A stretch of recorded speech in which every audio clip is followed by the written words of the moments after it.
imagine. The letter arrived on a Tuesday morning in March, tucked between a credit card offer and the electric bill. I remember the date exactly. March 12th, because it was Paul's birthday. He would have been 81. I'd planned to visit his grave that afternoon, bring the yellow roses he loved, sit on the bench nearby and talk to him like I did every year on his birthday. Instead, I sat frozen at my kitchen table, reading the same paragraph over and over until the words stopped making sense. Dear Mrs. Eleanor Hartwell, this correspondence serves to inform you that the property located at 847 Maple Grove Avenue, Akron, Ohio, has been transferred into the joint ownership of Jennifer Hartwell Cooper and Michael James Hartwell, your appointed power of attorney holders, for the purpose of estate planning and asset protection. This transfer was executed on February 28th and recorded with the Summit County Recorder's Office on March 3rd. All future property tax notices and correspondence regarding the property will be directed to the new owners of record. My hands shook so badly the paper rustled, a sound that seemed impossibly loud in my quiet kitchen. Outside, I could hear Mrs. Patterson calling her dog. A car drove past. The refrigerator hummed. Normal sounds on an abnormal morning.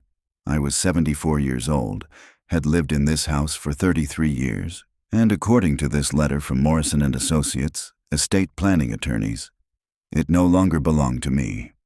My children, my daughter Jennifer and my son Michael, now owned my home. The coffee I'd made an hour earlier sat cold in my favorite mug, the one that said, "World's Best Mom," that Sarah had given me for Mother's Day when she was 9. Sarah was my youngest, living in Portland now with her husband and their busy lives.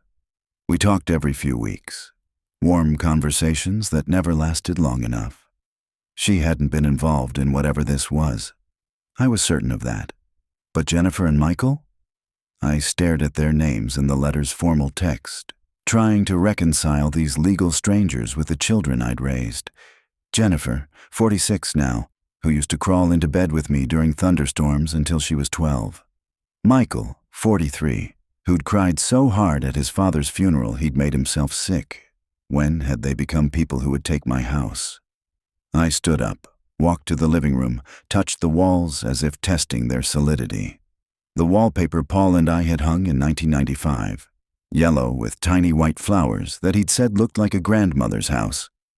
We're going to be grandparents someday, I'd told him. Might as well get used to it. 3 grandchildren later, Jennifer's 2 and Sarah's 1, the wallpaper was faded but still cheerful, still home. Was it still home if it wasn't mine? I walked back to the kitchen, picked up the letter, forced myself to read it completely this time. The legal language was dense, full of party of the first part, and wherefore, and pursuant to. But the meaning was clear. The house had been transferred. February 28th, 2 weeks ago. I'd been living in someone else's house for 2 weeks without knowing it. My chest felt tight. I pressed my palm against my sternum, breathing slowly. Not a heart attack, just panic. Just the feeling of the ground disappearing beneath my feet. The phone rang. Jennifer's name lit up the screen. For a long moment, I just stared at it, watching it ring. Once, twice, 3 times. On the 4th ring, old habits won out. She was my daughter. You answered when your daughter called. "Mom, did you get the letter?" Her voice was so bright, so cheerful, like she was announcing a surprise party instead of grand larceny. "Jennifer." My voice sounded distant to my own ears. "I don't understand. The house." I know. It's a lot to process." She was talking fast, words tumbling over each other in that way she did when she was nervous or excited or lying. I'd learned to tell the difference when she was 16 and sneaking out to see that boy Paul hated. "But Mom, this is actually really good news. Michael and I have been talking to estate planners, really expensive ones. We're paying for everything, and they said transferring the house now is the smartest thing we could do." "Smart for who?" "For you, Mom. It protects the house. See? If you ever need nursing home care, Medicaid has this thing called estate recovery. They can take your house to pay for your care, but if the house isn't in your name, they can't touch it. We're protecting your biggest asset. My biggest asset. She made it sound like a financial instrument instead of the place where I'd raised her, where I'd nursed Paul through his final illness, where I'd lived every significant moment of my adult life. But it's my house, Jennifer. I live here, and you still can. Nothing changes for you, Mom. Nothing at all. You keep living there exactly like always, paying your utilities, mowing your lawn, whatever. This is just paperwork, behind-the-scenes stuff. Think of it as us managing your affairs, like a good financial planner would do. I didn't ask you to manage my affairs. There was a pause, just a beat too long. Well, technically you did. When you signed the power of attorney. Remember? Last year at Thanksgiving? I did remember. Jennifer had shown up with a leather portfolio and a woman she'd introduced as Carol, her neighbor who happened to be a notary. Just a precaution, Mom. Everyone your age should have this. What if something happens and we can't make medical decisions for you? What if you have a stroke? She'd painted such vivid pictures of my potential helplessness that I'd signed. Of course I'd signed. They were my children. I'd trusted them. The power of attorney was for medical decisions, I said now, my voice shaking. For if I couldn't make them myself. Not for taking my house. Mom, we didn't take anything. We're protecting you. And honestly? Her voice hardened slightly. Michael and I have been talking, and we think maybe you're not processing information as well as you used to. You seem confused about basic stuff. Maybe it's time to think about getting you some help. You know, someone to check on you, help with bills and medications. The implied threat was clear. Question us, and we'll declare you incompetent. I need to think about this, I managed to say, my throat tight. Of course, Mom. Take all the time you need. Oh, and Mom? Her voice dropped, became confidential, almost sweet. Maybe don't talk to anyone else about this yet. You know how people are. They'll just confuse you, make you worry about nothing. This is family business. We handle it in the family, okay? She hung up before I could answer. I sat in my kitchen as the morning turned to afternoon. The yellow roses for Paul's grave still in their vase on the counter. Forgotten. The house settled around me with its familiar sounds, the creak of floorboards, the tick of the hallway clock, the whisper of air through the heating vents. Sounds I'd heard for 33 years that had meant safety and home and permanence. Now they felt like the sounds of a trap closing. By 4 o'clock, I'd read the letter so many times I had parts of it memorized. I'd also done something I'd never done before. I'd called the Summit County Recorder's office and asked questions. The woman who answered was patient with my confusion, walking me through the public record search. Yes, Mrs. Hartwell, I see the deed transfer.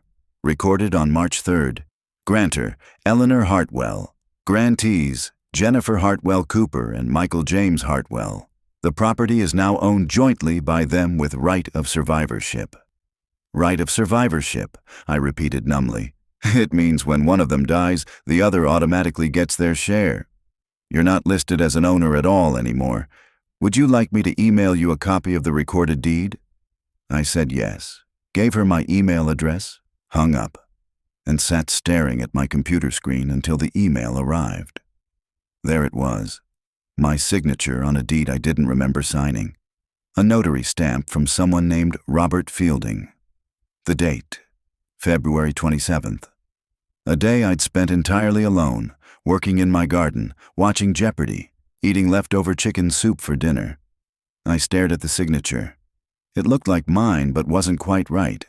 The capital E in Eleanor looped differently than I usually made it. The H in Hartwell was too angular. They'd forged it. My children had forged my signature on a deed to steal my house. I sat back in my chair, the realization washing over me in waves. Not just the power of attorney trick, though that was bad enough, but actual criminal forgery. They'd planned this, researched it, found a notary willing to notarize a forged document, executed it, filed it, all while I'd gone about my normal life, entirely unaware that my children were systematically stealing everything I owned. The betrayal hurt worse than Paul's death. At least death was honest. This was calculated, premeditated, cruel. I needed help. I knew that much. But Jennifer's warning echoed in my mind. Don't talk to anyone else about this. They'll just confuse you. Except I wasn't confused. For the first time in weeks, maybe months, I was seeing clearly. I picked up my phone and called Margaret Chen. Margaret and I had met 20 years ago at the public library's book club. She'd been a paralegal for 40 years before retiring, and over 2 decades of friendship, I'd learned that her mind was sharp as ever, her knowledge of the law encyclopedic, and her bullshit detector finely tuned. "Eleanor, everything okay? You sound strange." She picked up on the first ring, like she'd been waiting for a call. I tried to explain, but my voice kept breaking. The letter, the forged signature, Jennifer's phone call. Margaret listened without interrupting, and when I finished, there was a long silence. "Eleanor, sweetheart, do you have a lawyer?" "No, Paul used to handle all that. Since he died, I haven't needed one." "You need one now." Her voice was gentle but firm. "What they've done is elder financial abuse. It's a crime in Ohio, but you need good legal representation to fight this, and you need it immediately." Jennifer said not to. "Of course she did. She doesn't want you getting help because she knows what she's doing is illegal. Eleanor, listen to me. You're being manipulated. Your daughter is counting on you being too confused or too trusting or too afraid to fight back. Don't give her that power." After I hung up with Margaret, I sat in the growing darkness of my kitchen, not bothering to turn on lights. Through the window, I could see Mrs. Patterson's house, her kitchen windows glowing warmly. Normal life continuing around me. People making dinner, watching TV, living in houses they actually owned. I thought about Jennifer as a little girl, how she used to make me construction paper cards for no reason, decorated with glitter and crooked hearts. How she'd cried when we'd had to put our dog down, and I'd held her for hours. How proud she'd been when she'd graduated from college, the first in our family to do so. Where had that little girl gone?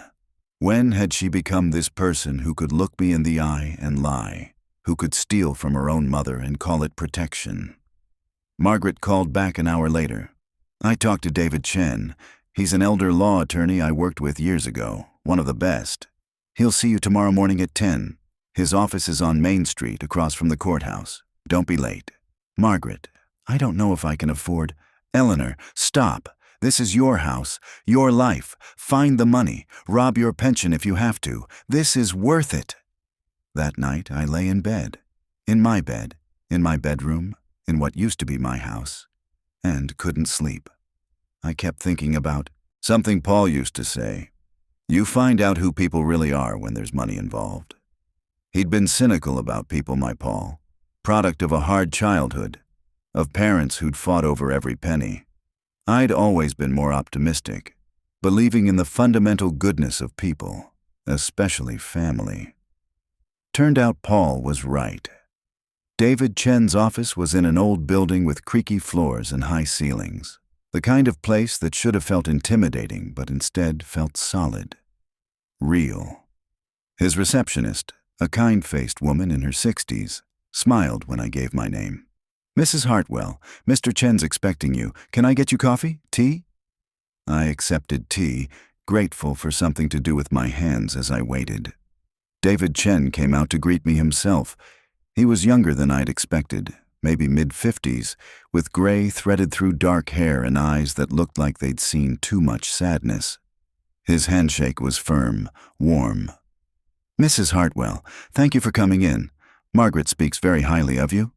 His office was lined with law books and family photos. A woman I assumed was his wife, 2 college-aged kids, an elderly couple that might have been his parents.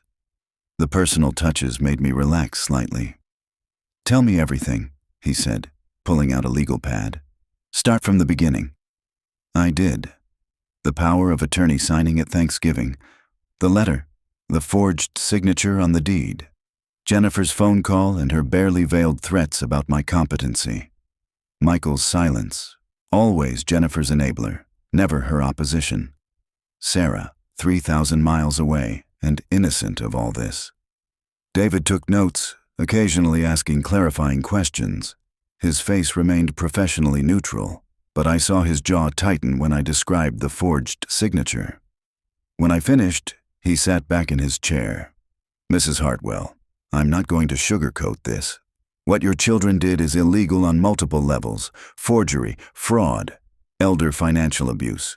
The power of attorney they had you sign was meant to give them decision-making authority if you became incapacitated, not to transfer your assets to themselves. That's theft dressed up in legal paperwork.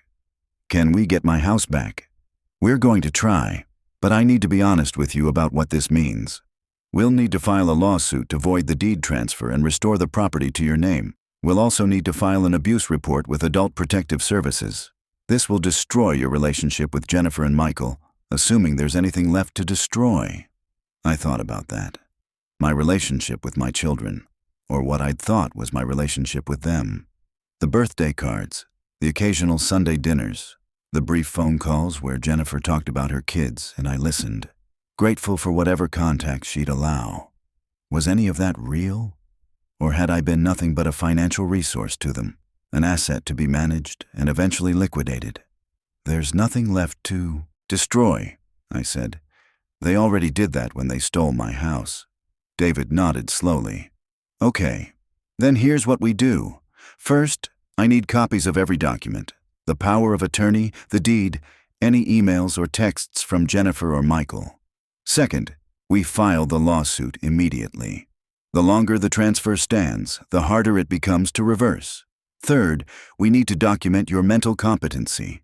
Jennifer's already laying groundwork to claim you're not capable of making decisions. We need to head that off. How much is this going to cost? I'd been dreading the question, but it had to be asked. My retainer is $5,000. The total cost depends on how hard they fight, but estimate between $15,000 and $30,000 for the full case. However, he held up a hand as I started to protest. If we can prove elder abuse and financial exploitation, the court can order them to pay your legal fees. Plus, if we win, your house comes back to you. It's worth the fight, Mrs. Hartwell. I thought about my savings, thought about my modest pension, thought about living the rest of my life as a tenant in what used to be my own home, at the mercy of children who saw me as an inconvenient expense. Let's do it, I said.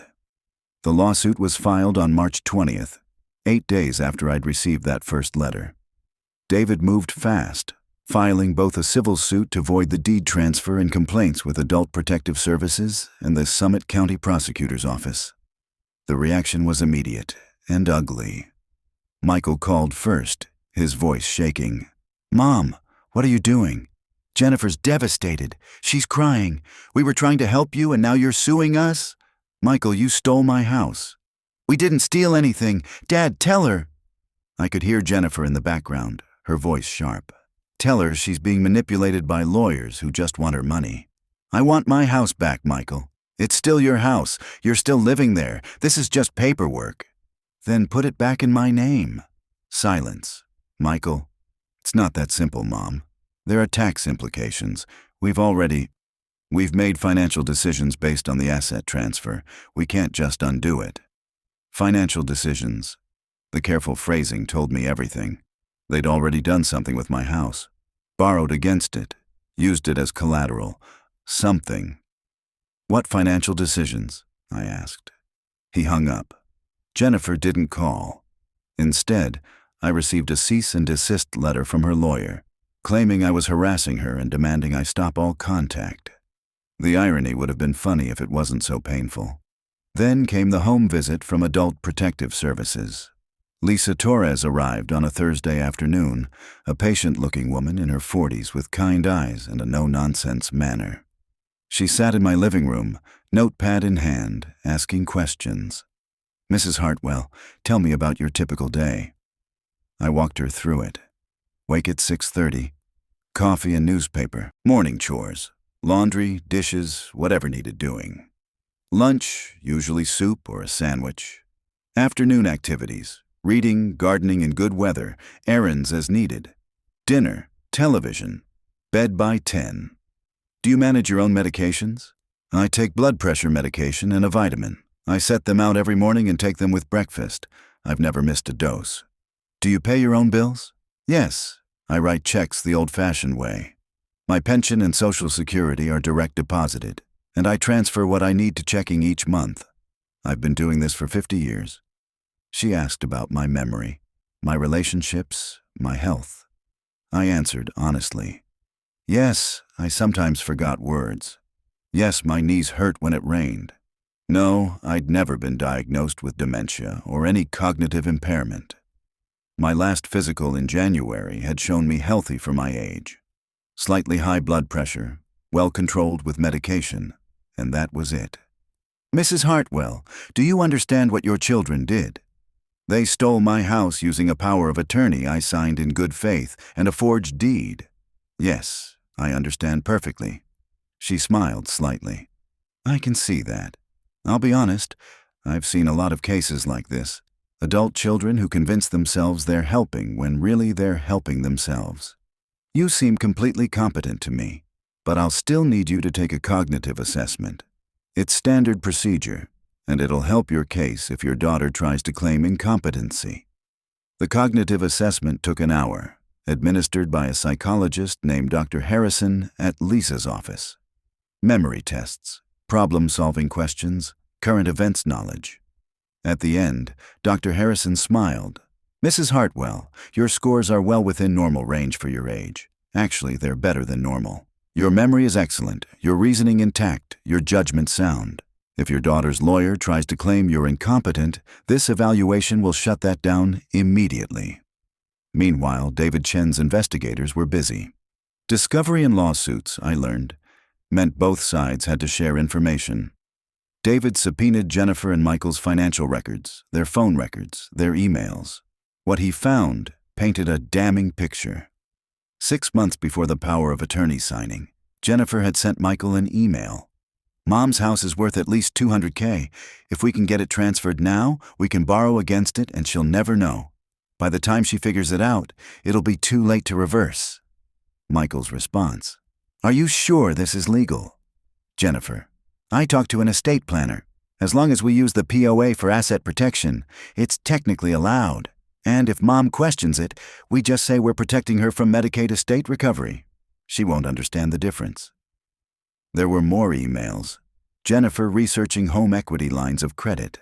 Michael worried about their mother finding out. Jennifer dismissive. She's old.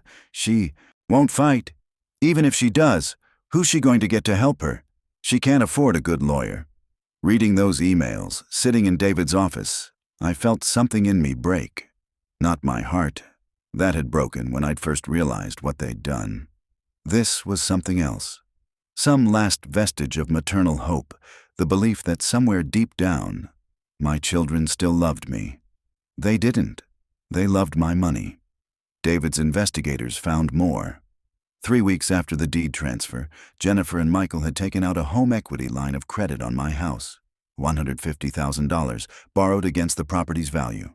Jennifer's portion, $75,000, had gone to pay off credit card debts, buy a new Lexus, and put a down payment on a vacation condo in Florida. Michael's share had gone into his friend's restaurant venture, a risky investment that had nothing to do with my welfare.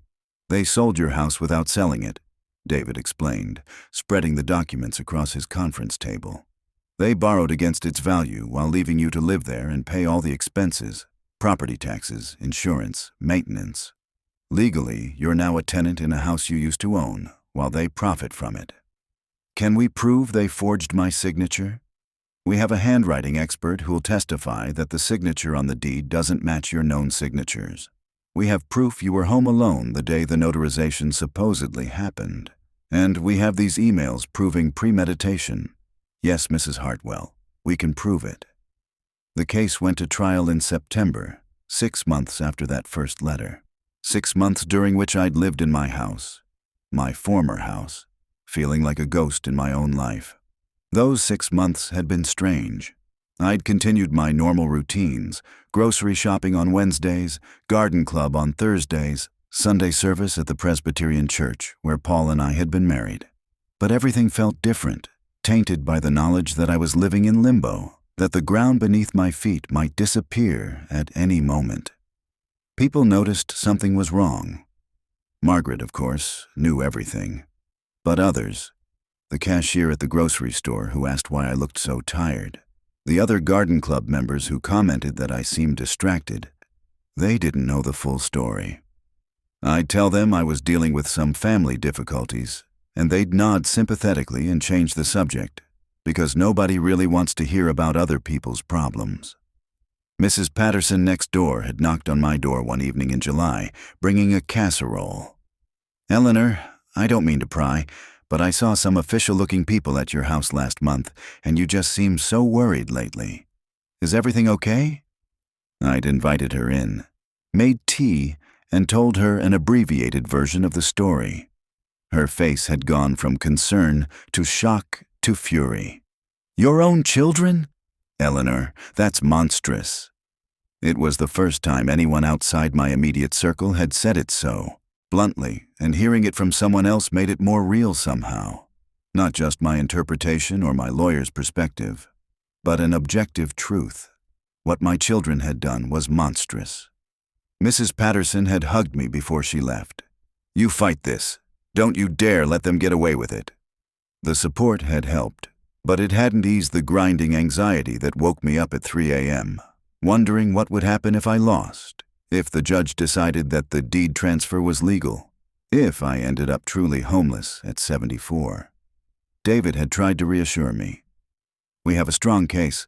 The forged signature, the emails showing premeditation, your cognitive assessment, it's all in our favor."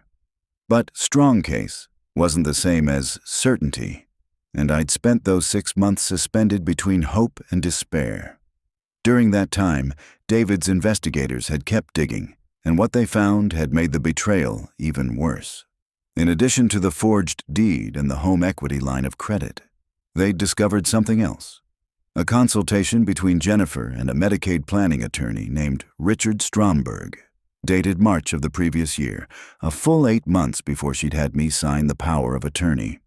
David had subpoenaed Stromberg's records, and the consultation notes painted a chilling picture.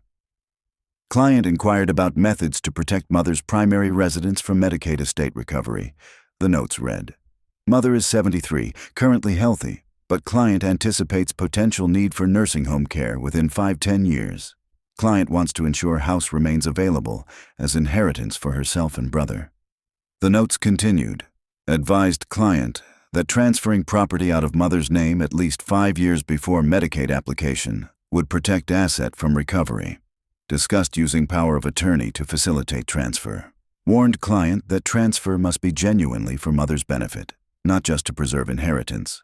Client stated mother would continue living in home and maintaining it, so transfer could be characterized as estate planning."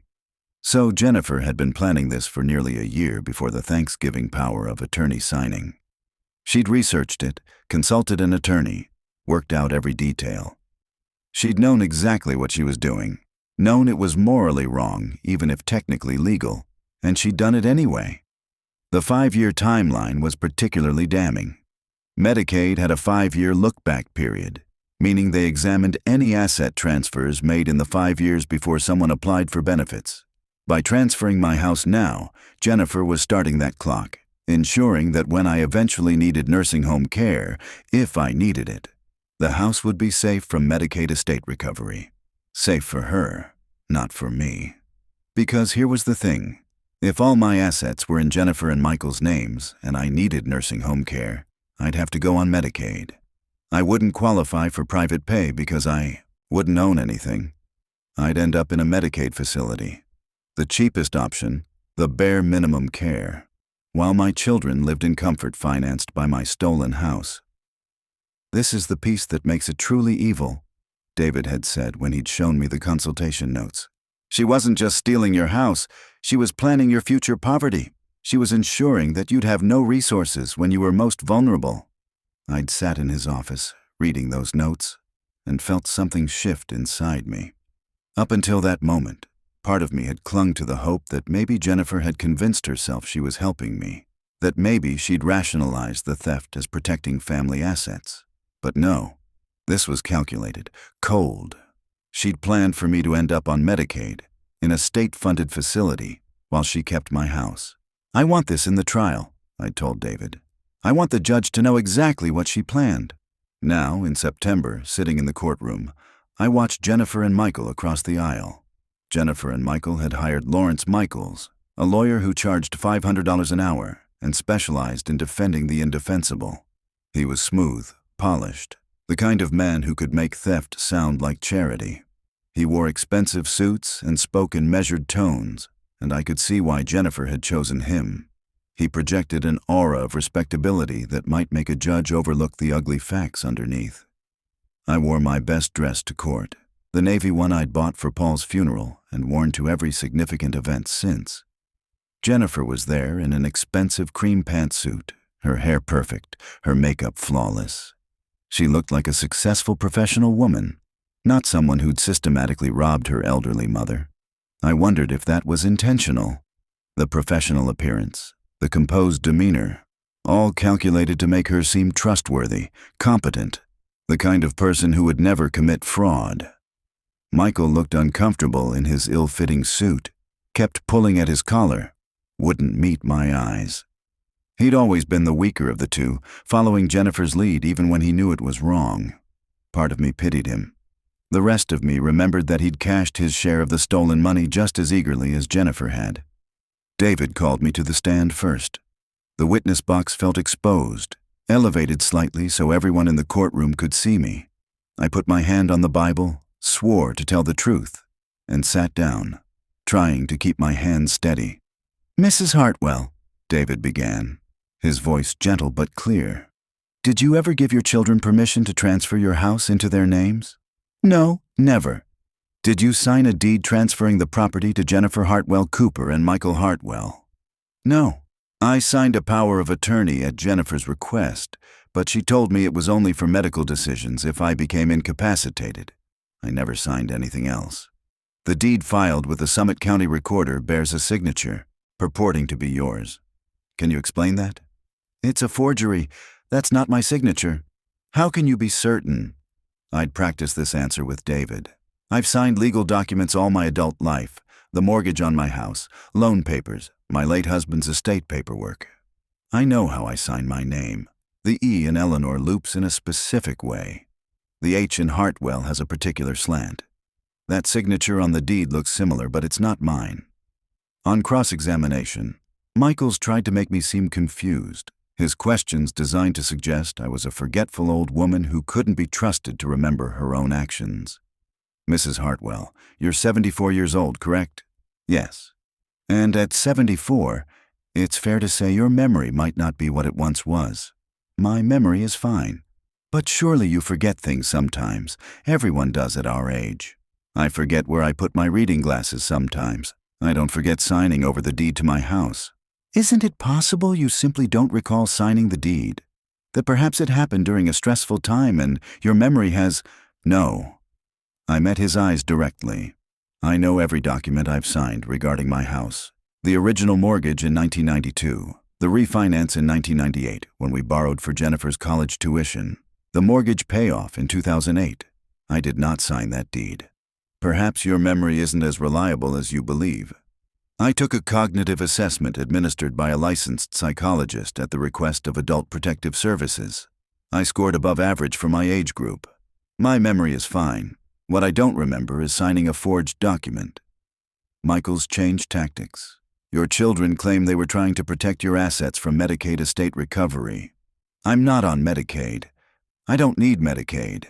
I'm healthy and financially stable. I have Medicare, a pension, and Social Security. The only people who needed protection were my children, protecting my money from my control so they could spend it themselves." The courtroom was silent. Michaels moved on to other questions, but I could see I'd scored a point. David called the handwriting expert, who testified that the signature on the deed was inconsistent with the exemplar signatures and showed characteristics of simulation. Someone attempting to reproduce a signature rather than signing naturally. He called Lisa Torres from APS, who testified about my competency in the abuse investigation. He called the notary Robert Fielding, who'd stamped the deed. Under oath, Fielding admitted he'd never met me, had notarized the document as a favor to Jennifer, and hadn't verified my identity or witnessed my signature. Then David presented the emails. He read them aloud. Every damning word. Jennifer's premeditation, Michael's weak objections, their plans to profit from my property while keeping me in the dark. I watched Jennifer's face as her own words were read back to her. Saw her perfect composure crack, just for a moment. Saw her realize that all her careful planning, all her legal maneuvering, all her attempts to paint herself as a devoted daughter were crumbling. Michaels tried to argue that it had all been a misunderstanding, that Jennifer and Michael truly believed they were helping their mother, that the HELOC was taken out to make improvements to the property. David's rebuttal was devastating. What improvements? The property records show no permits filed, no major work done. Mrs. Hartwell is still paying for every repair herself. The only improvement here is to Mrs. Hartwell Cooper's bank account. She paid off $43,000 in credit card debt and bought herself a Lexus. That's not asset protection. That's theft. Judge Judith Watkins, a stern woman in her 60s who'd been listening without expression, took 3 days to issue her ruling. When it came, David called me immediately. We won. Complete reversal of the property transfer. The house goes back into your name. Jennifer and Michael have to repay the money they took from the HELOC with interest. You're awarded your full legal fees, $47,000, and Judge Watkins referred the case to the prosecutor for criminal charges. I should have felt victorious.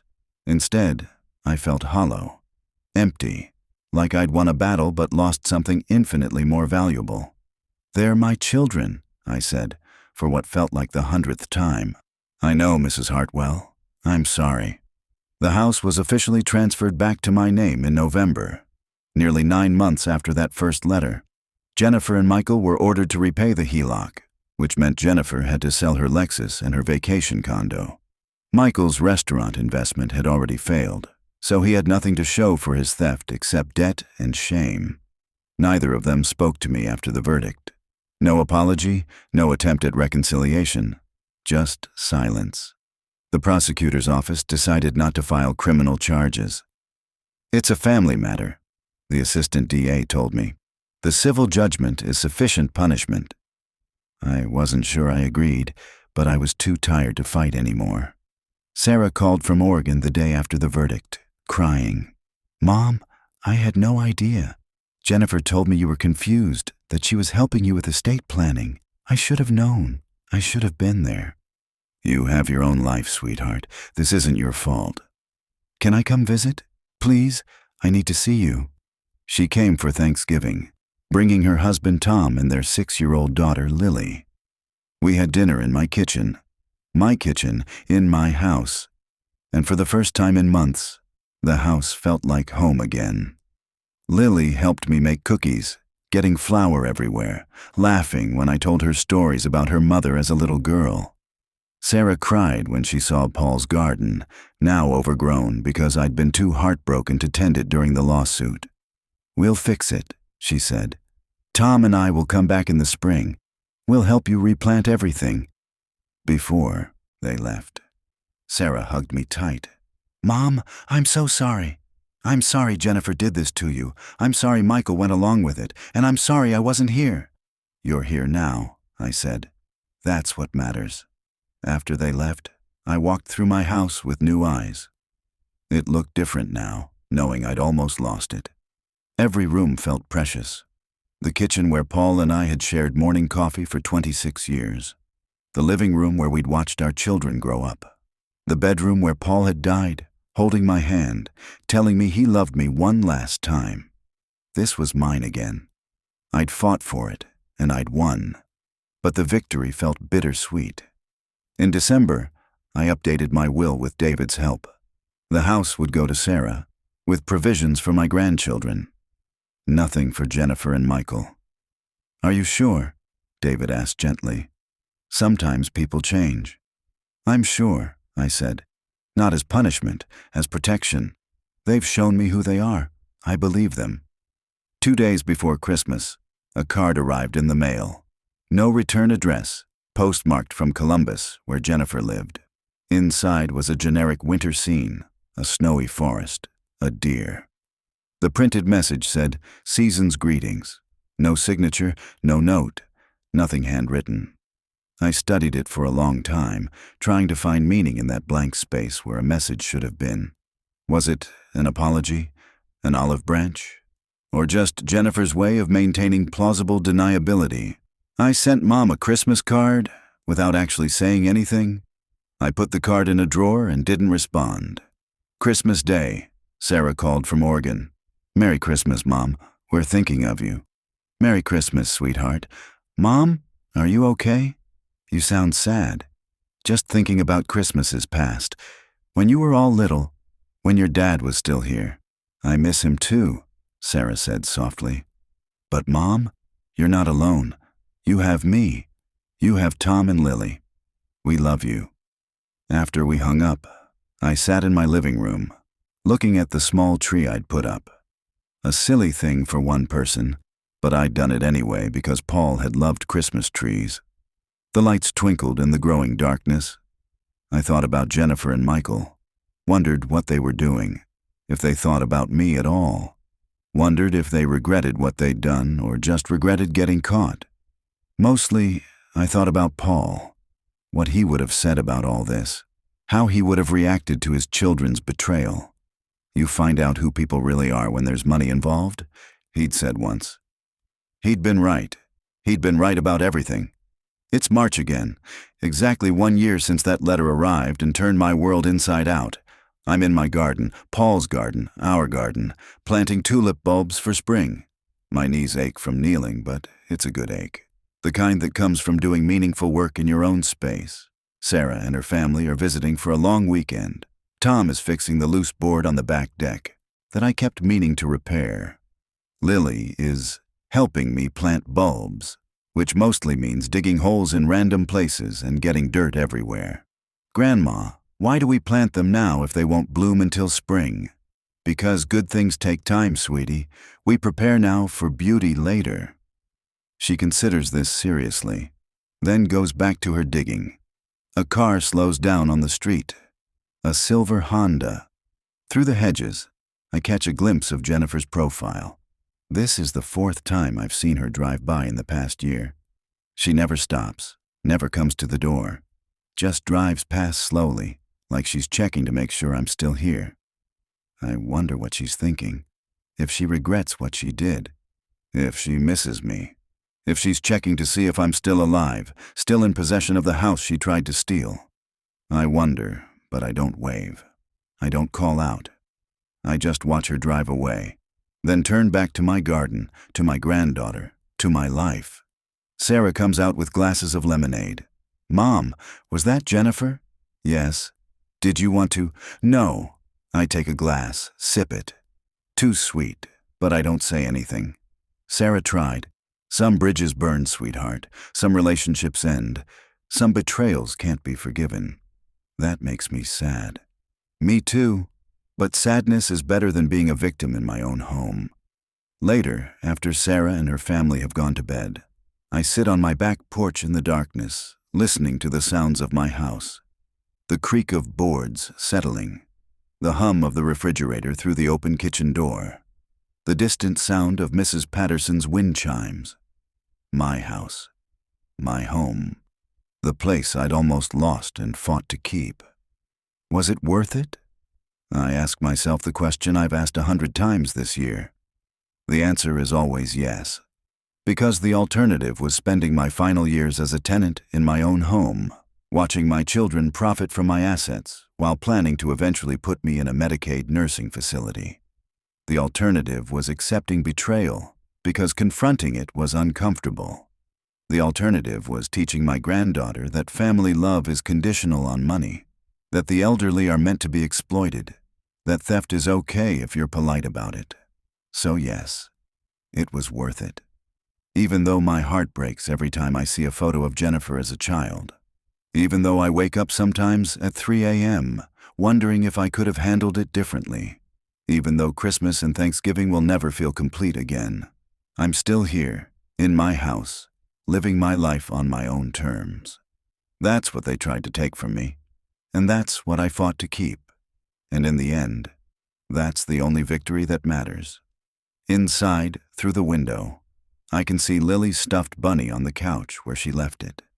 Tomorrow morning she'll panic looking for it, and I'll retrieve it and be the hero. Tomorrow afternoon, we'll make cookies together. Tomorrow evening, we'll all watch a movie and eat too much popcorn. Tomorrow, I'll be Grandma, in my own house, with my family around me, living the life I'd almost lost. That's enough. That has to be enough. And tonight, sitting on my porch in the darkness, listening to my house breathe around me, it is.